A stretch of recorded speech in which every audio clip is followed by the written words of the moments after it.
Now here's what's gonna happen. I'm gonna tell a story, and I don't care how long it is, you're gonna listen, because whether you realize it or not, you owe me that.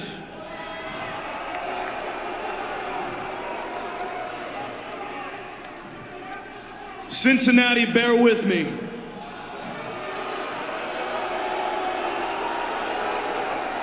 When I was 19 years old, training in the business for 1 year at the Creative Pro Wrestling Academy, one faithful day I get pulled over to the side by my trainers, Pat Buck and Brian Myers.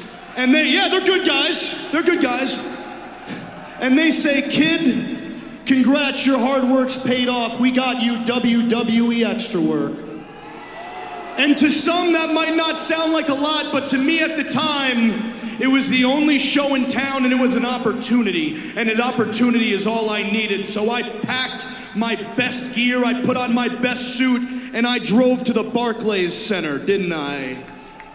And then, me and the extras, we were all put together, and we were then greeted and spoken to by none other than Sir William Regal. You proceeded to tell us you are all gonna go to the ring and have tryout matches before the show's proceedings tonight. You then had us up against a random opponent. We were put in a single file line, and my match was set to go on second. And the first match gets in the ring, two young dreamers. And the onlookers were as follows: Arn Anderson, Dean Malenko, Adam Pearce, and William Regal. They then locked up, and Dean Malenko rang the bell and he said, "Get out." The pressure was on, man. Then it was my turn. I was shaking like a leaf. I got in that ring, but I knew I wasn't fighting for a contract. I was fighting for my life, because make no mistake about it, Will, professional wrestling is my life. After the match was over and I was soaking wet, I was victorious, and every single one of you looked at me like I had 8 heads. And then you pulled me away from the group and you said, "Follow me." And you brought me to a separate room where it was just the two of us. And you said, "Kid, you got 3 minutes to sell yourself to me. Go." And boy, did I. And by the time I was done talking, your jaw was on the floor, wasn't it? And then you picked it up, and I'll never forget what you said to me. You said, "Kid, I'm gonna get you a job here today." And then what happened, huh? And then what happened? And then I realized in that moment, I did it. I was no longer gonna be looked at by all the naysayers as a 5'0" ADD riddled Jew boy. No, I was gonna be a superstar.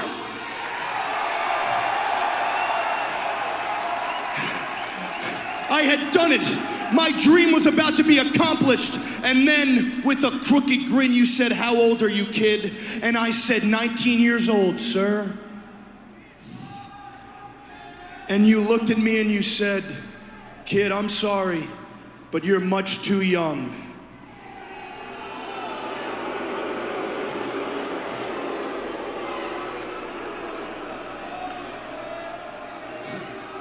My heart stopped, my dreams evaporated in that fell swoop.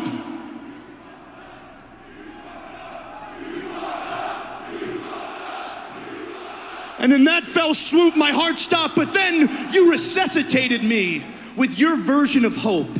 You said to me, "Kid, I don't like to put my name on many people, but when I do, they get jobs here. The list is small, but the list is as follows: Claudio Castagnoli, Bryan Danielson, and Cincinnati's own Jon Moxley. And kid, here's what I want. I see something in you. When you become of age, I will personally put my name on you, but until then, I want you to go home. I want you to work your ass off, and every single month, I want you to send me a match and a promo." So I went home, didn't I, Will? And I busted my ass. Month 1, you respond to me, Maxwell, thank you so much. I look forward to reviewing your progress. Month 2, Maxwell, thank you so much. I look forward to reviewing your progress. Then month 3 came along, didn't it, Will? Month 3 came along. When you told me to send you a match and a promo every month, month 3 comes along, and you send me a promo that I have saved to my phone to this day. You send me a promo, smirk all you want, you son of a bitch. You send me a promo that I have read every single day since. Let me read it to you here today live. Here's the email you sent me. Max, I'm a very, very busy man. I've got talent from all over the world to watch, and I've just had to sit for minutes watching you, and you put this in quotations, show me your acting skills. Do not reply to this, but how would this make me say, oh, I know, let's hire Max. Make a name for yourself in the wrestling world and you'll get noticed. That means being a high-level performer. When you do, trust me, I'll know. Unfortunately for you, the game has changed. The WWE exclusively hires the best talent in the world to the top world-class athletes. When you're one of them, then maybe send me your stuff. Yours sincerely, William Regal.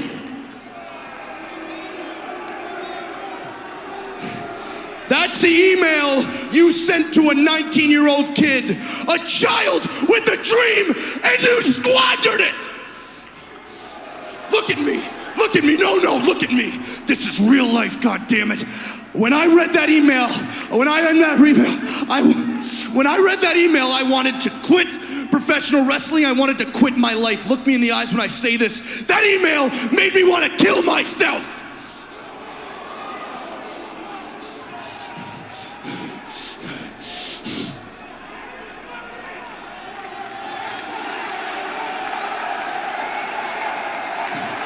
And then I realized that if I did, then you and all the naysayers would win, and I couldn't have that. Now could I, Will? No. And now here we are, and my God, have the tables turned. The year is 2022, and you are nothing more but a sad, withered old man who got fired.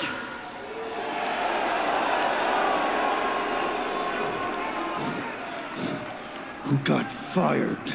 And now you have snuck into my company like a flea-ridden rat by sticking to talents far better than you ever were, like a succubus. And you know who I am? I'm MJF. Oh yeah, I'm the 26-year-old kid who's on top of this business. I'm a generational talent. And I'm also the man who your former employers now would be willing to take several human lives simply to get me to put pen to paper in the bidding war of 2024. I want you to look at me nice and good when I say this, Regal. I read that email every single day, but not to put a chip on my shoulder, no. I read that email whenever I need a good, hearty laugh. Because that's what you've become to me, Will. Nothing more than a joke. And you know who I'm about to become? The AEW champion of the world! Because my name is Maxwell Jacob Friedman, and I'm better than you, and you know it!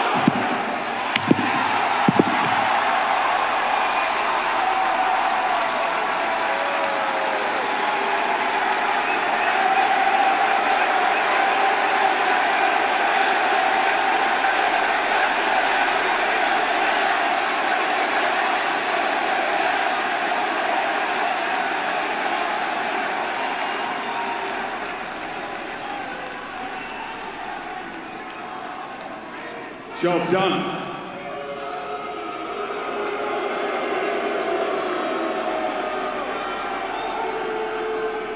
You mentioned being 19 and being a child.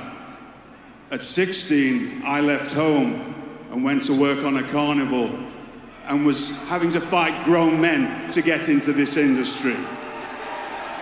I wasn't trying to cast you aside, Max. I saw exactly in you what I'm seeing now, and it's making me happy. I saw somebody who was going to be a big, big star.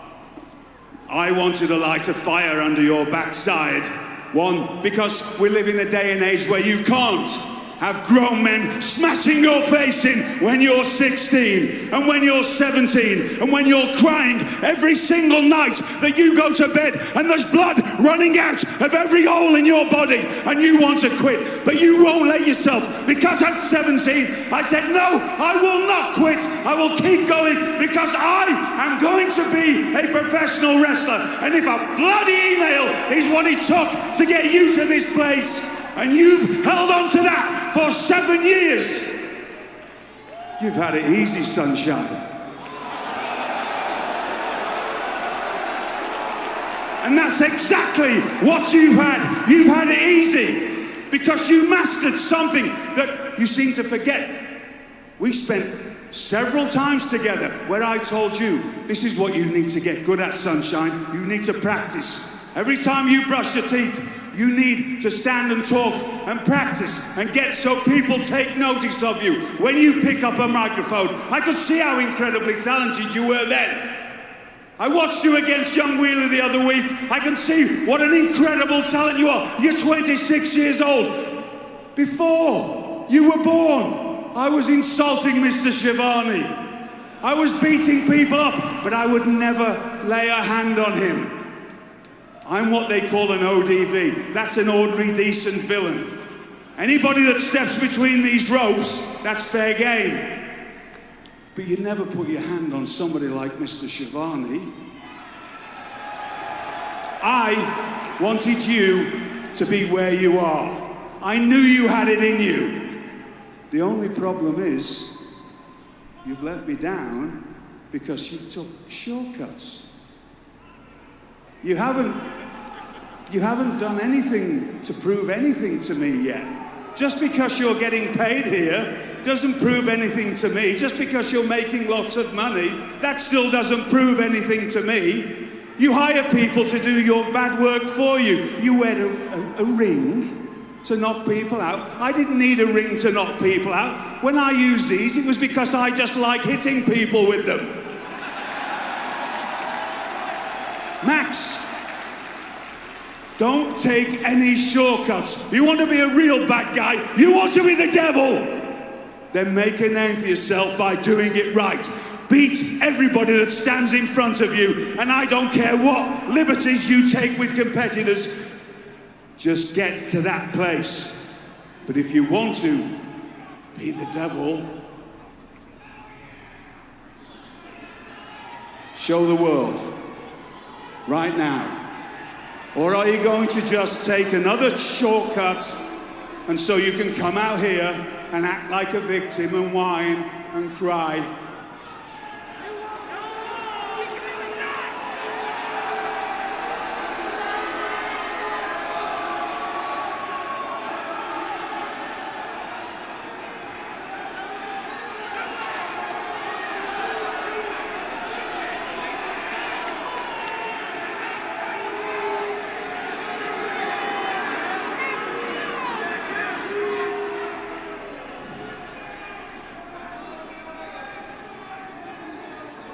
You still have a lot to prove.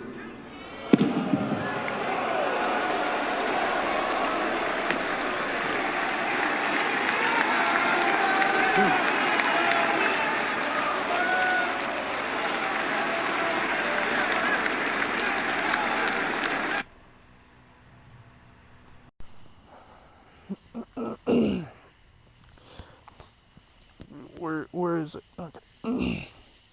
Thank you all so much for joining me. This is the Gut Wrench Podcast, episode number 94. And hang on. Let me fact check that for a second. Episode number 94, that is correct, according to my information page. And my name is Mocha. Before we get this episode started, the promo that you just got done listening to, if my production is as good as I think that it is, you should have just got done listening to a promo to open the show, was done by a man named MJF, a rather frustrated individual that, well, if you heard what he said, at 19 years old, he wanted to off himself. At 19 years old, he thought about doing what some of us, maybe, if you can sympathize with that, think about going about doing ourselves. My question to all of you, the ladies and gentlemen who listen to me on a weekly basis, is, can you sympathize with the devil? Because MJF on a constant basis calls himself the devil of professional wrestling. And if that's true, what exactly makes him the devil of professional wrestling? For those of you wondering, it's because he does dirty-handed tactics in order to get the victories that he most of the time earns. Or for that matter, he'll pay someone, much like, inspiration taken from people like the $1 Million Man, Ted DiBiase. He'll pay people, though, in order to get something done, in order to weaken his opponent so that he can exploit his opponent a little more. And that's what you heard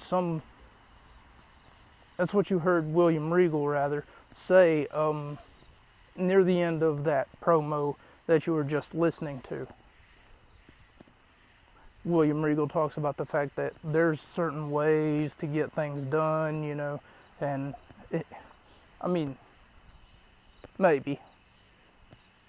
maybe.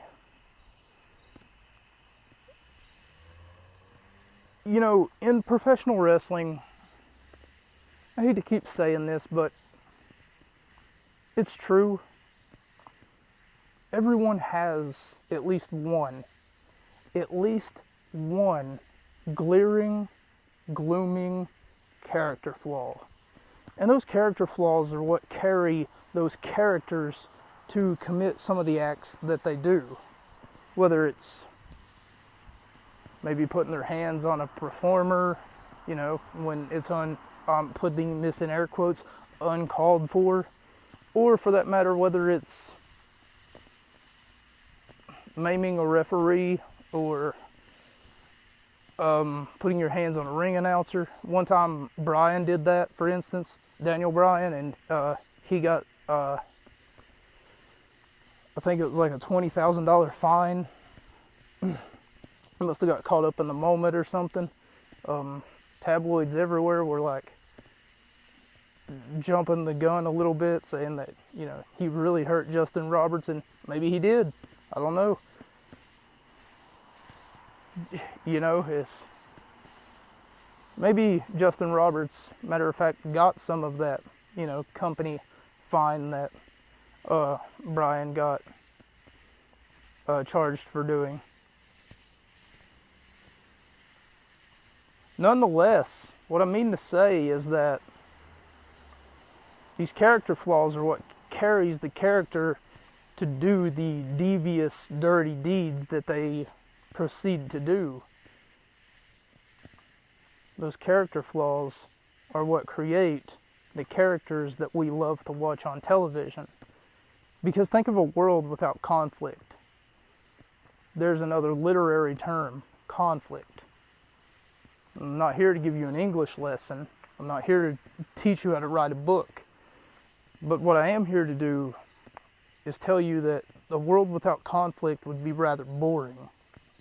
There would be no excitement. I probably wouldn't exist without some sort of conflict, or at least some character traits that I have to this day probably wouldn't exist without some sort of conflict. But if that's the case, we're going to take a look at what happened that fateful night in Cincinnati, Ohio. We're going to take a look at AEW Dynamite. If I remember correctly, it should be a Dynamite episode because I don't remember them saying the words Rampage as often as they did. Usually I'll know if it's a Dynamite or a Rampage, but nonetheless, we took a look at an episode called Title Tuesday. And why is that funny? Why is that, it rhymes or whatever. But what I mean to say is Title Tuesday is a little something that they called this episode.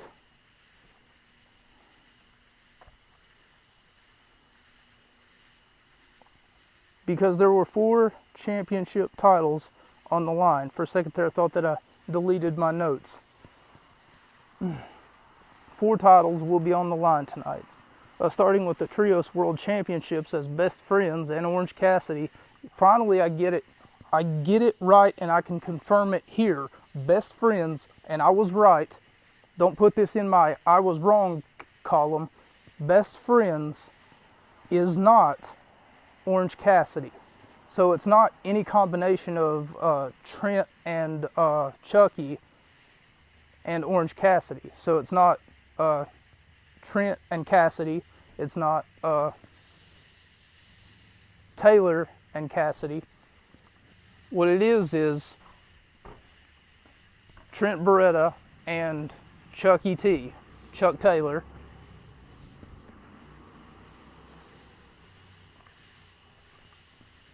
I'm sorry, there's some people who are in the parking lot that I'm right now trying to read the notes to, and I'm not sure what their intentions are.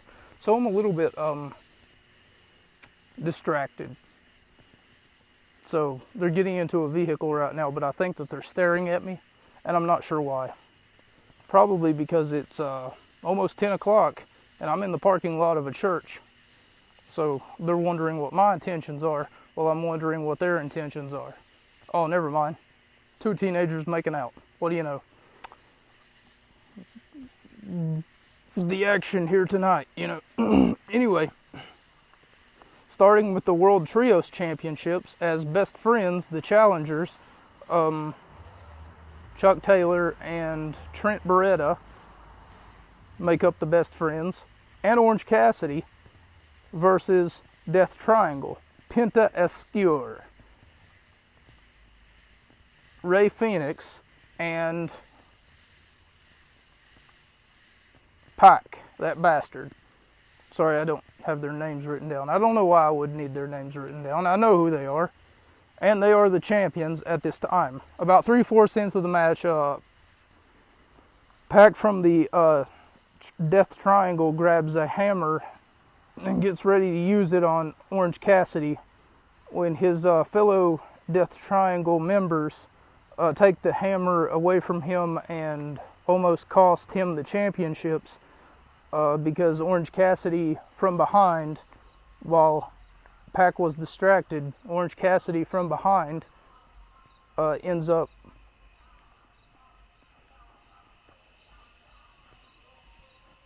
trying to roll up with the pin. I'm sorry, I'm hearing Cardi B right now, and I guess she's talking about her toes.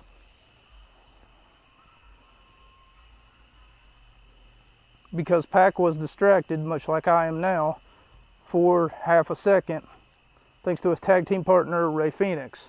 Death Triangle picks up the victory, retaining their championships, and the story is that Pac recently lost a championship. He was the first ever AEW double champion.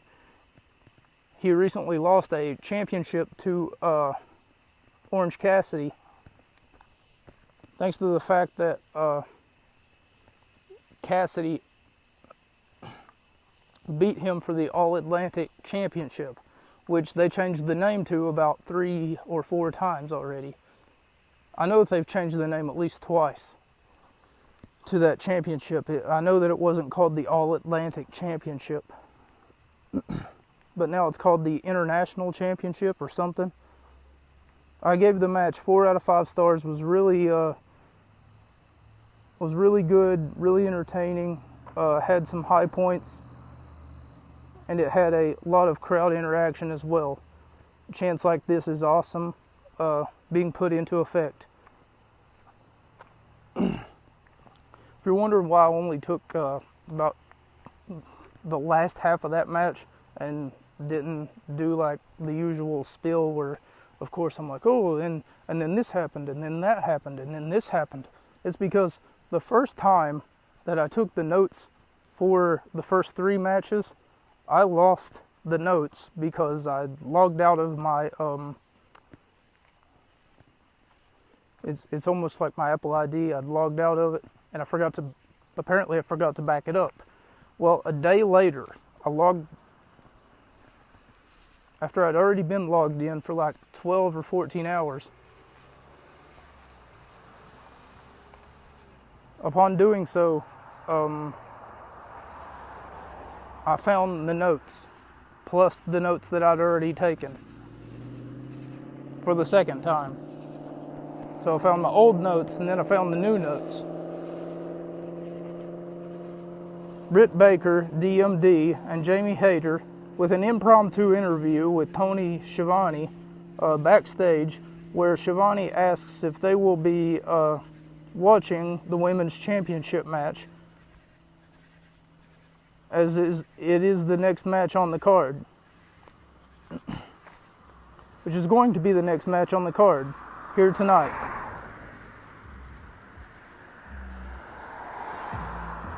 More Cardi B, great. And also sort of asks how interested they are, and they play it off as though that they are not interested in the match at all.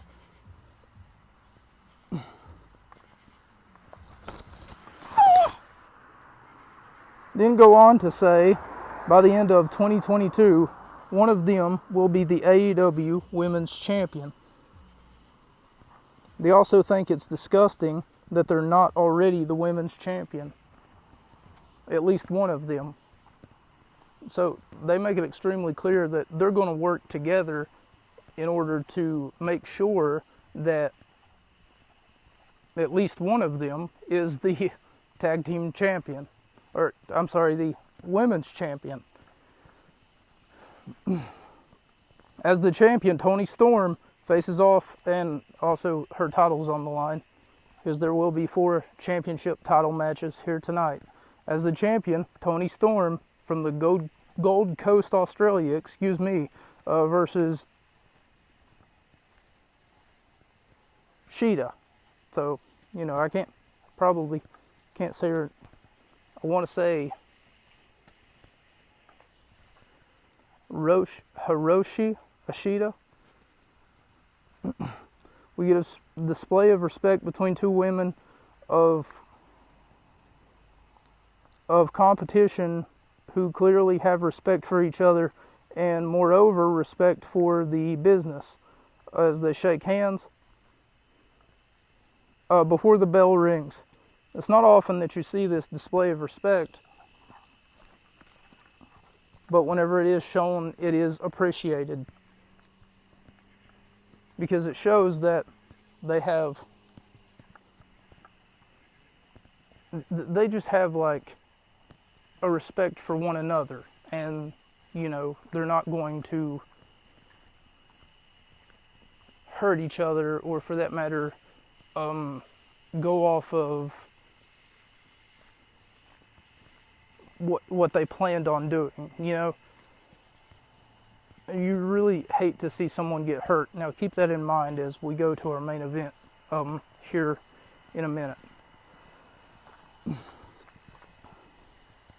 Yeah, you get to see a show of respect between 2 competitors, 2 athletes. Storm with a hip attack after wearing Shida down.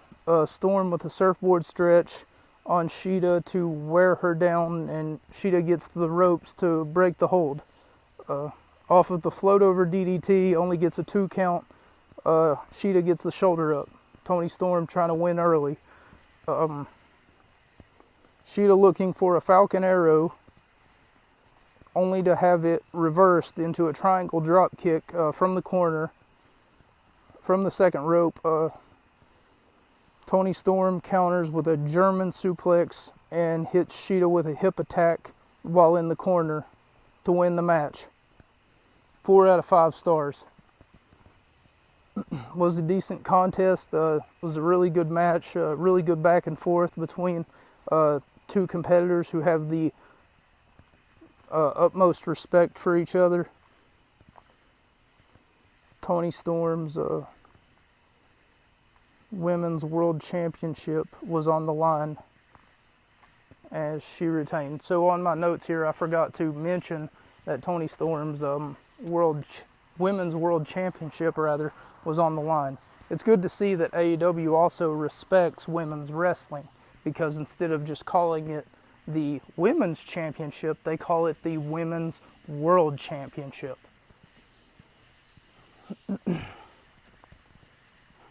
After the match, Toni gets ambushed by Dr. Britt Baker, DMD, Rebel, and Jamie Hayter, and in order to even the odds a little bit more, Riho and Saraya come to the ring to clean house. And just to even the odds of what was supposed to be an ambush and things that can always get, AEW is waiting before any unnecessary interference. Oh yeah, so I sort of took a note here and I sort of gave AEW a gold star for the fact that all of their matches up till this point, for that matter, on a consistent basis, all of their matches don't really have that much interference. And it's sort of a breath of fresh air to see that, especially knowing that I grew up in the Attitude Era, and I didn't notice this as a child, but I noticed this now as an adult, as a wrestling fan critic, that every other match that you would see in the Attitude Era was practically, oh, look at that interference. Oh, would you look at that interference? Oh, would you look at that? He interfered because the last guy interfered on his match on the last match, you know. Oh, would you look at that interference? Oh, a little bit of interference, you know. Oh, here comes a steel chair, and guess what? Interference. Main event, and then, oh, would you look at that? More interference. Someone's interfering. It became so much of a meme that sometimes in the old Nintendo 64 games, that whenever someone would interfere, now this is only on like 1, maybe 2 of the old Nintendo 64 games that I remember. It might have been a PlayStation game, now that I'm thinking about it. But anyway, whenever the wrestler would run interference into the match, the referee would come and say, interference. And for some reason, it would show up on your screen, and I don't remember whether he would throw out the match or not, but that's usually what would happen here today. But I praise AEW for not doing that, because it's really not needed. Interview with Darby Allin and Jay Lethal, and Jay Lethal's best friend, or supposed best friend, Sanjay Dutt. In doing so, AEW management said that there will be no physicality if this interview was to proceed any further, and Sanjay Dutt and Jay Lethal both say that they know exactly what Darby Allin's weakness is. And in doing so, Darby Allin provokes them. Darby Allin provokes them when he puts his hands on Sanjay Dutt and Jay Lethal, and they retaliate.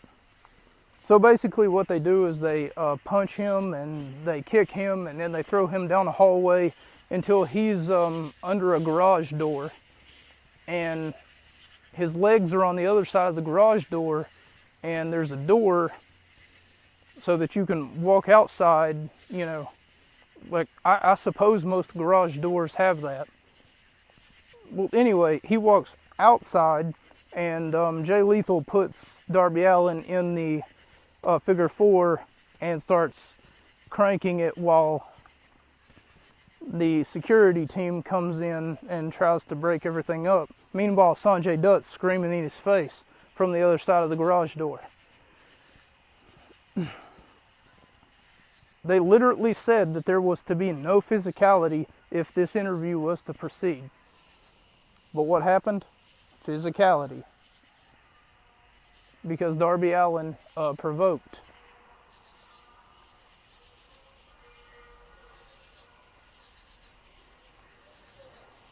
Because Darby Allin provoked Sanjay Dutt.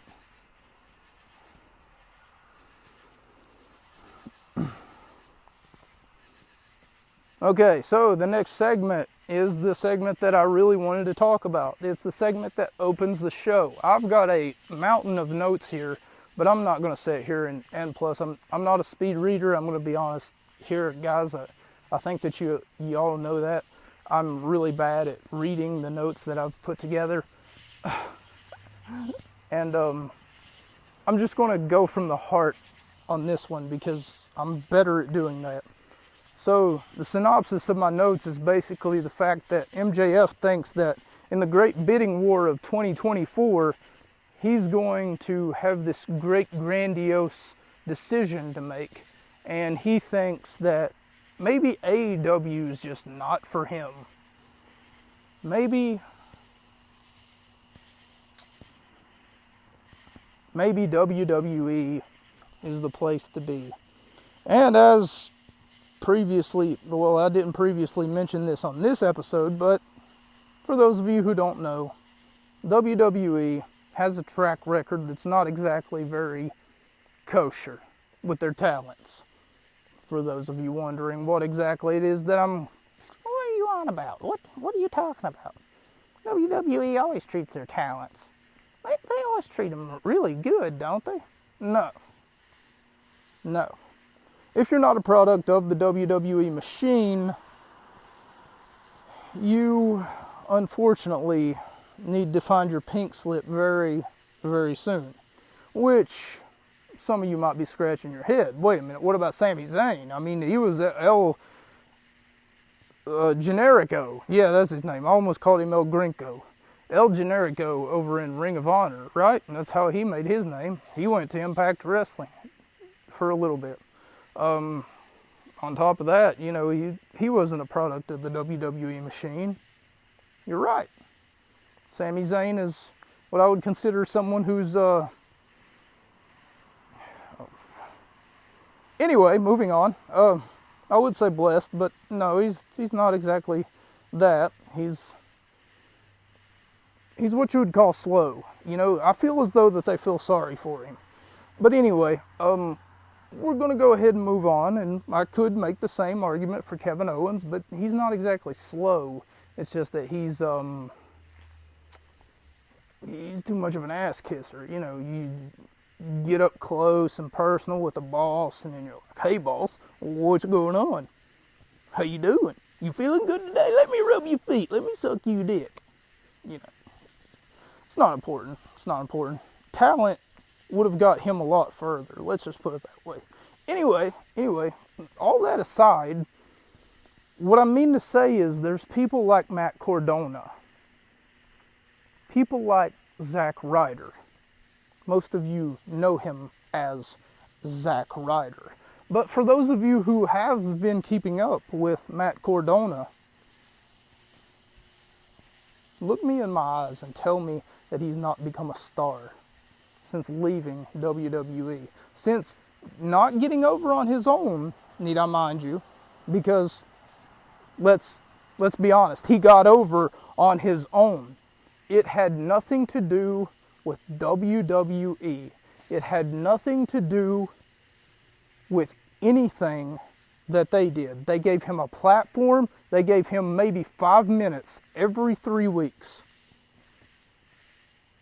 Maybe once or twice a week. They gave him practically almost no shows to compete with, except, hey Zach, how would you like to work a house show? Hey Zach, yeah, we need a fill-in for this right here, you know. Hey Zach, how would you like to take out that trash can for me? It's stinking up my office. You know, that's practically how they treated Zack Ryder. And that's just one of many examples that I can give to you here today.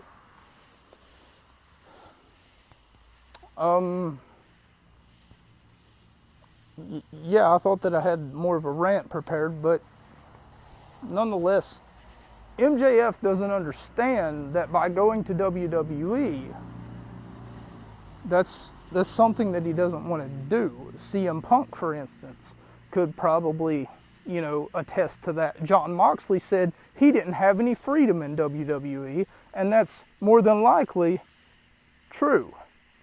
I don't see why he would lie. And CM Punk said that he got practically cake punked over there. The only reason that CM Punk was ever in the WWE was because Paul Heyman. Paul Heyman went to bat for CM Punk back when CM Punk was in Ring of Honor. Most of you heard the opening of this podcast. Most of you heard the opening of this show, and you understand what it is that MJF said was, well, for the most part, it wasn't really something to ride home about.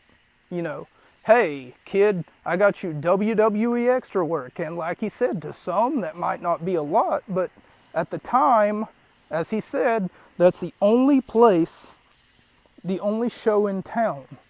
And for that matter, all he needed was a chance, an opportunity to prove himself. That's all that he needed, just the platform to shine. And if you didn't hear it, go back and listen again. He was getting emotional. I watched it 4 or 5 times because I got goosebumps. For those of you who don't know, at 13 years old, I considered taking my own life. But I had to stop and ask myself a question. And that question is a very hard question for some of us to answer. Looked myself in the eyes while I was looking in the bathroom mirror, and I asked myself, why would I do that? I put pen to paper, ladies and gentlemen, and I found no value. I found no valid reason, to take my own life. I found more value in maybe I could live again tomorrow. Maybe things will be better tomorrow, is what I told myself. Sat down and I wrote again in this, it was probably a 5-page journal that I had documenting my entire week. My depression at the time was related to the fact that my mom, and once again with the sob story, I've been told by people, hey, maybe lay off of the fucking sad stories, because I'd ask them for like feedback for my podcast. Hey, did you like it? Yeah, maybe tone it down a bit, you know? Talk more about the wrestling. And don't worry, I have a point to make. At the beginning of this program, I asked you, could you sympathize with the devil? He's always painted as some bad guy, as, not to sound like Billie Eilish, he's always painted as the devil, the most evil creation on planet Earth, or for that matter, somewhere else. in all of mythology, in all of literacy, the devil.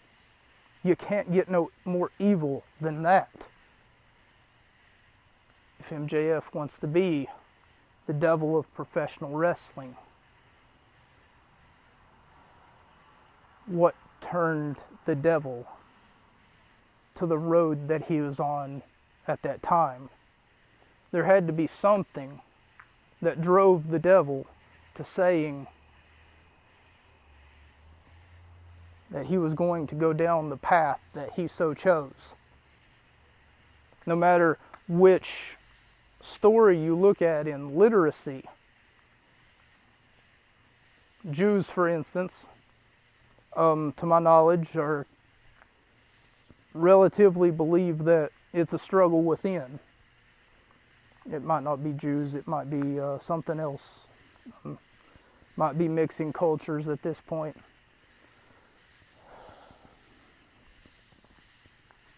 You know, the proverbial demons inside of us all. Something of that nature. Regardless of whether you're looking at the Christians or and I wasn't planning on going political, but you know, I'm getting a little bit too deep into the conversation. What I should say is what turned the devil to what it is that he's done to deserve the title of Wicked One or anything of that nature. This is starting to get, you know, a little bit too deep into lore, and I was trying to make a reference to the devil, compare him to MJF in a way, because he wants to be the devil of professional wrestling. And for that matter, he's doing a hell of a job. He's doing a great job. And we've already looked at the pay-per-view that's like 2 weeks after this one, which is the Full Gear pay-per-view, Full Gear 2022. Go look at it. I'm not sure which episode it is, but the title of the episode is literally Full Gear 2022. You can't miss it, you know. But what I mean to say is, if you were to do what I did at 13 years old, put pen to paper, your answers would come clear. And maybe after this, you want to fact check me. You want to make sure that everything that I'm saying is correct. Go right ahead, look up a YouTube video on different, I wouldn't say demonic figures, don't do that, but different interpretations of the devil over the years. Because I bet you that there's more than one way to spell Lucifer, more than one way to spell the devil. And for that matter, maybe in this case, MJF is just a lost soul. He was just looking for himself, and he happened to find himself in a wrestling ring. And then he said, "This is my home." And he had a chip on his shoulder. Let's be honest. Someone looked at him when he was 19 years old and said, "You know what? You're really good. I like you, man. I like you." You know, gave him a good pat on the shoulder and then said, "What do you think about working for this company over here? I've got a contract in my hands right here. Sign on the dotted line." In this narrative that I'm telling, it sounds like the guy who's trying to make him sign, in this case William Regal, he's the devil. It's like, just sign right there. You ain't got to read it. Come on, it's this contract. All you got to do is just sign right there. And then, hypothetical scenario, let's say that were to happen. He would have been locked into a WWE contract, and for that matter, I'm going to go out on a limb here and say that he wouldn't like it. I gave my example, Matt Cardona, but there's plenty more examples to suffice. Jon Moxley, for instance, Dean Ambrose. Moxley didn't like it in WWE. Stone Cold Steve Austin said about Dean Ambrose after the Steve Austin podcast was that he didn't have a direction, or for that matter, he didn't. And the episode I haven't watched, but Steve Austin, I've seen highlights from it. Steve Austin seems to not be getting some information correctly, because Austin at one point in time said something, and then Ambrose said, "Where'd you get that from?" You know, like, what are you talking about? At the time, whenever Ambrose was the WWE champion, he didn't have Steve Austin's blessing. I'm sure that somewhere in a closed room, Steve Austin looked at Vince McMahon and said, "Why is he your champion?" They did a pretty uneventful job interviewing him on my podcast.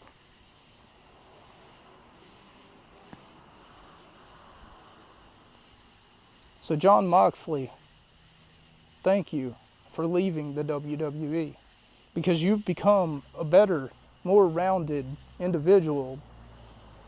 Don't get me wrong, I enjoyed your work as Dean Ambrose. I'm going to talk to you like you're listening, because in a few years I have a feeling that you're going to be listening.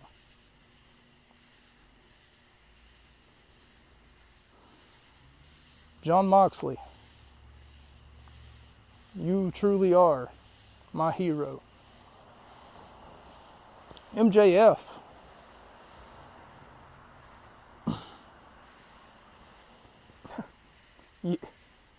you're missing the buck here. I hope that he's just playing it off as though that it's some sort of, ruse, the great bidding war of 2024, and I understand trying to keep your options open, but at the same time,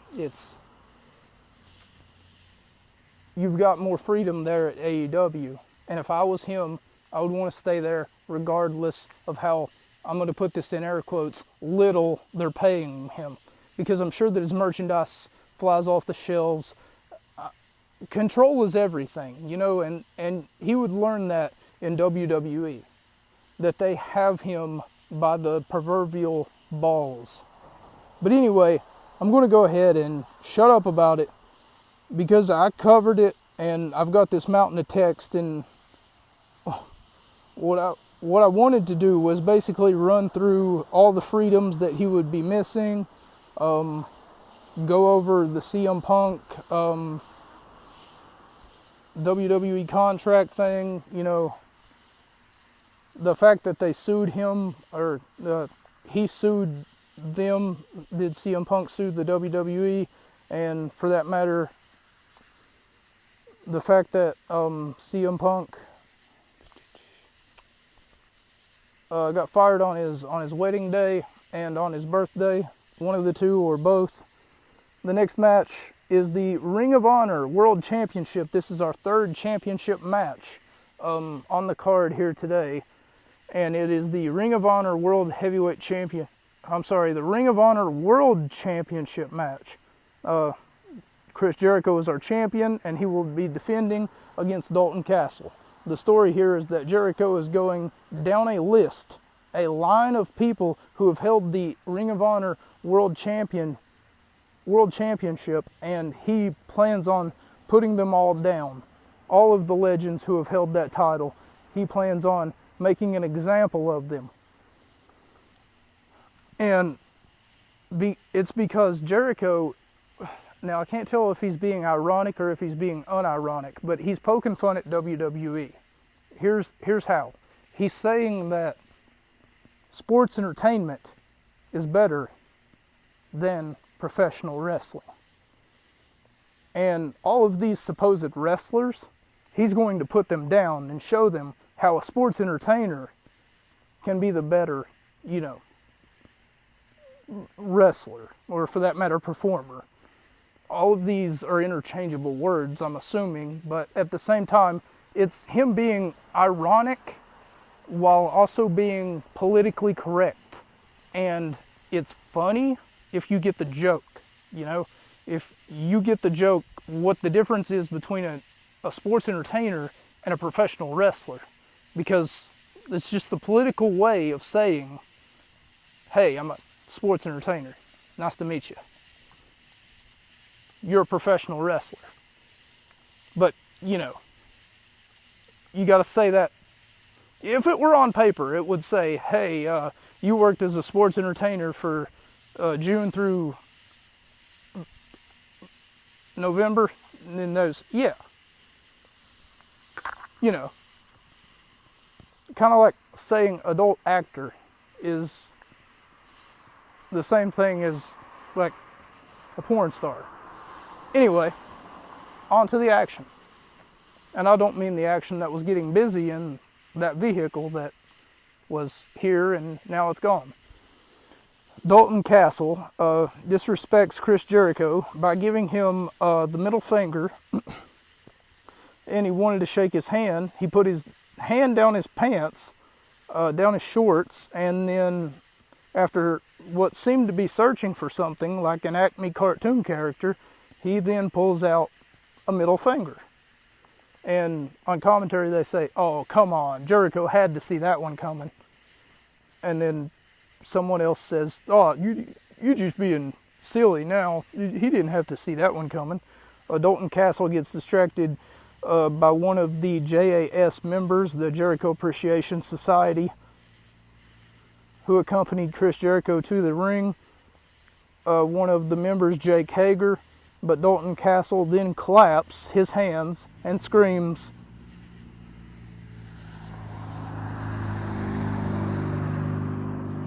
he screams, boys? And then afterwards, these boys who accompanied him to the ring come into the ring one by one, and he literally lawn darts these men into Jake Hager on the outside of the ring.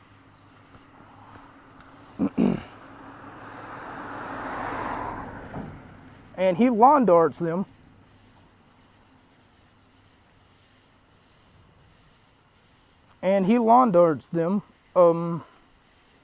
Like they are battering rams, and just throws them outside like they were bowling pins and Jake Hager was a bowling ball. Or rather, they were bowling balls, and you know, you're playing backwards bowling, I guess. You know, the pins got to knock down the balls. Dalton Castle gets the Julian Newmar, I'm assuming that that's a finishing maneuver, locked in, but Jericho promptly gets out of the submission maneuver and puts Dalton Castle in the walls of Jericho submission maneuver of his own. Dalton Castle, with a clothesline, only gets a 2 count after grabbing the ropes and getting out of the walls of Jericho.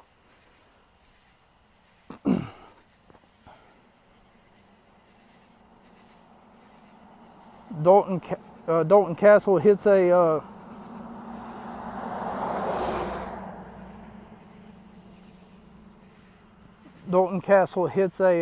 outsider's edge and only gets a 2 count. Oh, he calls it the Bangarang. I'm sorry. Bangarang. 2.5 out of 5 stars. Not that entirely entertaining. Not to say that it wasn't a decent contest, and Jericho did his part very well. But I'm still confused a little bit. I don't know whether he's trying to do this ironically or unironically. Is, of course, Chris Jericho, whenever I say that. As we go to our main event, as we wait for these fucking vehicles to pass before we do anything else. Thank you. There you go.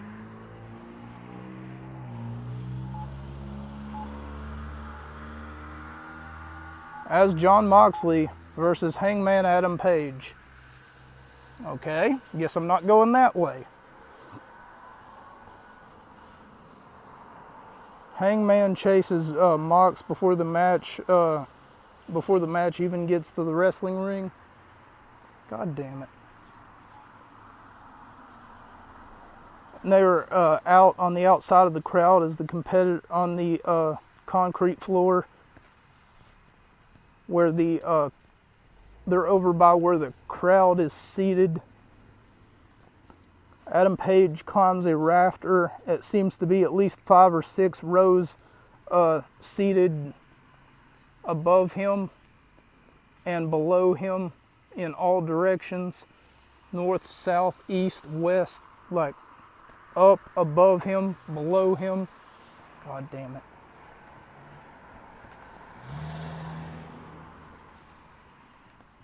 You're not allowed to cross the road here, I swear. It's like a fucking crime. Yeah, but what ends up happening is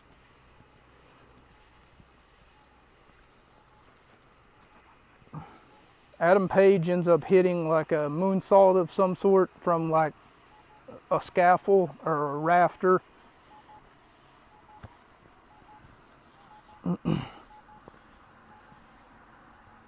And afterwards, Jon Moxley is bleeding, like always, because let's be honest, there's probably never a match where he's not bleeding in.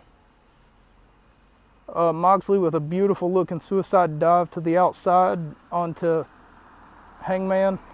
Mox puts Adam Page in the figure 4 and gives him the middle finger. A fall-away slam by Adam Page. And Hangman and Mox get up to the center of the ring and they meet each other there for a rally. Mox hits a cutter on Adam Page. Moxley chants from the Cincinnati crowd, that's his hometown. Hangman gets the break, so he gets a rope break off of an armbar, what they call a Juji Katani. Hangman with a single crab in the middle of the ring on the champion. Mox gets out and puts Hangman in an STF. But Page gets to the bottom rope to break the hold. After a clothesline from the corner, Adam Page does not respond, and the doctor and the referee check on the challenger, Adam Page, and in doing so, they stop the match via doctor stoppage, and your winner and still AEW champion, Jon Moxley. The crowd starts chanting bullshit, which, okay, I mean, this man just had his head knocked off with a fucking clothesline by a 245-pound man, but we're just going to chant bullshit. With sounds a bit secure. Why would I say that? Seems as though that the man is really hurt. Yeah, that just sounds a little bit insincere. And by the way that things are being painted, it seems as though that Adam Page is really hurt with this one. And the match itself was a little bit boring. Not to, like, I mean, they're chanting bullshit, but I was like, yeah, I wasn't too entertained either. But I hope that Adam Page is okay, you know. And, I mean, he's still doing well. After the match, Jon Moxley picks up a microphone, and I guess they got to stall for time, because whenever I was watching the broadcast, there was still 9 to, like, 11 minutes left. And they sure as hell stalled for time. Jon Moxley picks up a microphone and he says that Adam Page put on a hell of a performance and wasn't supposed to end this way, and as he knows that Adam Page is a tough man and he'll surely come back from this, and he hopes that Adam Page is able to stand again, and it would suck if that was the last time that they ever seen Adam Page in a wrestling ring. And to this day, he's good. to my knowledge. He's up and going. For that matter, I've covered later performances of Adam Page. You know, you just got to be careful off the clothesline. I guess he didn't tuck his neck enough. I'm not 100% for sure what happened. I never really bothered to look it up. But, you know, doctor stoppage is something that you don't see all that often. So, while they were helping him through to the back, though, we didn't really get to see much of a, you know, like a stretcher being put on him or whatever. And for that matter, the crowd was a little bit insincere for a moment there. They were chanting bullshit. What the? Why? I understand that you didn't get your money's worth as far as a professional wrestling match goes, but that doesn't call for a bullshit chant. You know, a bullshit chant would have been like, they would have gotten into the ring and then, you know, 5 seconds later, Adam Page would have low blowed Jon Moxley, and Moxley would have just sold it like it was a finishing move, and they would have went 1, 2, 3, and your winner and new AEW World Champion. You know, it would have felt as though that Adam Page didn't earn the title, you know. And in this case, it just comes off a little bit insincere, you know, for the performer. Anyway, thank you all so much for listening once again to the Gut Wrench Podcast. My name is Mocha. This has been the Gut Wrench Podcast. That's a wrap. Good night, everybody.